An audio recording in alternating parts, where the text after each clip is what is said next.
নমস্কাৰ সকলোকে স্বাগতম জনাইছো। যদি তোমালোকৰ যিকোনো সংখ্যা যদি 5 এ যদি ডিভাইড কৰিব দিয়ে তেতিয়াহ'লে আমি কেনেদৰে সেকেন্ডত সলভ কৰিব পাৰিম আমি চাও হা। মই তোমালোকৰ মাজত দুটা কোৱেশ্চন লৈছো। ফাৰ্স্ট কোৱেশ্চনটো কি আছে তোমালোকৰ 1 2 3 4 5 তো কি হে দিছে 5 এ ডিভাইড কৰিব দিছে। তোমালোকে কি কৰিবা 1 একো কৰিব নালাগে, প্ৰথমতে কি লিখিবা 1 2 3 4 5 ভালকে চাই লবা। আমি কি কৰিম লাষ্টৰ পৰা আমি কি কৰিম ক্যালকুলেশন কৰিম। অৰ্থাৎ তোমাৰ 5 টো যদি ডাবল কৰি দিয়া তেতিয়া কিমান হ'ব 10 হলে 10 ৰ তুমি কি লিখিব পাৰিবা 0। নেক্সট তোমালোকে যাবা 4 টো যদি ডাবল কৰি দিয়া মানে তুমি ডাবল কৰি যাবা। যদি তুমি 4 টো ডাবল কৰি দিয়া তেতিয়া কিমান পাবা 8 8 ৰ লগত যদি 1 টো যদি প্লাস কৰি দিয়া তেতিয়া কিমান হ'ব 9 হলে।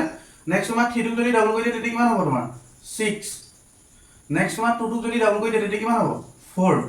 আকৌ নেক্সট তোমাৰ 1 টো যদি ডাবল কৰি দিয়া তেতিয়া কিমান হ'ব 2। অৰ্থাৎ তুমি লাষ্টৰ পৰা 1 ডিজিট এৰি পিনি তোমালোকে যদি পইণ্টটো লগাই দিয়া তেতিয়া কি হ'ব এটো এনসাৰ। অৰ্থাৎ তোমালোকে কি লিখিব পাৰিবা 2 4 6 9 এটো হ'ল তোমালোকৰ এনসাৰ।